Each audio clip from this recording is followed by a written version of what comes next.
കഴിഞ്ഞ ദിവസം 149 യാത്രക്കാരും 8 ജീവനക്കാരുമായി പോയ എത്യോപ്യൻ എയർലൈൻസ് വിമാനമാണ് പറന്നുയർന്ന ഉടൻ തന്നെ തകർന്നു വീണത്. വിമാനത്തിലുണ്ടായിരുന്ന എല്ലാവരും മരിച്ചു. ഐക്യരാഷ്ട്രസഭ ഉപദേശകയായിരുന്ന ഷിഖ ദാർഗ് നെയ്റോബിയിൽ നടക്കുന്ന UN പരിസ്ഥിതി സമ്മേളനത്തിൽ പങ്കെടുക്കാനുള്ള യാത്രയിലായിരുന്നു ഷിഖ. പാരീസ് പരിസ്ഥിതി ഉടമ്പടി ചർച്ചകളിൽ ഷിഖ പങ്കെടുത്തിരുന്നു. പ്ലെയിൻ ലാൻഡ് ചെയ്ത ഉടൻ വിളിക്കാം പ്രിയതമയുടെ വിളി കാത്തിരുന്ന സൗമ്യയെ തേടിയെത്തിയ ദുരന്ത വാർത്ത ഉൾക്കൊള്ളാനാകാതെ ഷിഖയുടെ ഭർത്താവ് കഴിഞ്ഞ ദിവസം പറന്നുയർന്ന ഉടൻ തകർന്നു വീണ എത്യോപ്യൻ വിമാനത്തിലെ യാത്രക്കാരിയായ ഇന്ത്യക്കാരി ഷിഖ ദാർഗിന്റെ ദാരുണ മരണത്തിന്റെ ഞെട്ടലിലാണ് ഭർത്താവ്. 3 വർഷത്തെ പ്രണയത്തിനൊടുവിൽ 3 മാസങ്ങൾക്ക് മുൻപായിരുന്നു ഷിഖയും സൗമ്യ ഭട്ടാചാര്യയും വിവാഹിതരായത്. ഷിഖയ്ക്കൊപ്പം നൈറോബിയിലേക്ക് പോകാനിരുന്നതാണ് സൗമ്യയും. ടിക്കറ്റും എടുത്തിരുന്നു.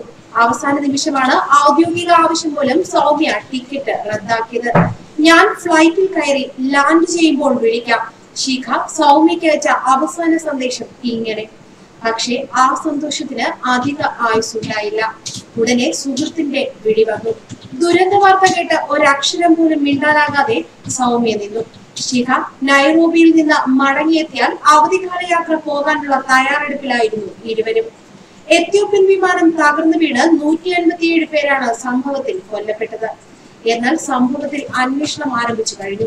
എത്യോപ്യൻ എയർലൈൻസ് നവംബറിൽ സ്വന്തമാക്കിയ വിമാനമാണ് കഴിഞ്ഞ ദിവസം അപകടത്തിൽപ്പെട്ടത്.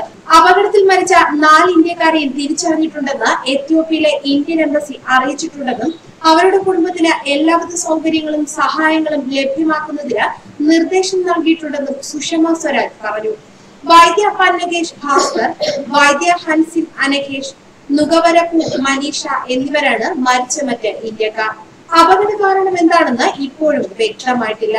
വിമാനം പൊങ്ങുന്നതിനനുസരിച്ച് വേഗം വർദ്ധിപ്പിക്കാൻ കഴിഞ്ഞിരുന്നില്ല എന്ന് കണ്ടെത്തിയിട്ടുണ്ട്.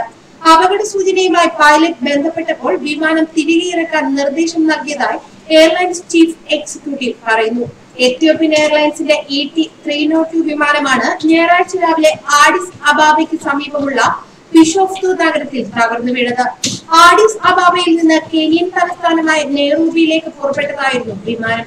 32 രാജ്യങ്ങളിൽ നിന്നുള്ള 149 യാത്രക്കാരും 8 ജീവനക്കാരുമാണ് വിമാനത്തിലുണ്ടായിരുന്നത്. 4 ഐക്യരാഷ്ട്രസഭ ജീവനക്കാരും മരിച്ചവരിൽ പെടുന്നു. 32 പേർ കെനിയയിൽ നിന്നുള്ളവരാണ്. 18 കനേഡിയൻ പൗരന്മാരും 9 എത്യോപ്യക്കാരും വിമാനത്തിലുണ്ടായിരുന്നു. വിമാനത്തിലുണ്ടായിരുന്ന ആരും രക്ഷപ്പെട്ടിട്ടില്ലെന്ന് എത്യോപ്യൻ എയർലൈൻസ് അധികൃതർ സ്ഥിരീകരിച്ചു. ന്യൂസ് ഡെസ്ക് മലയാളി വാർത്ത.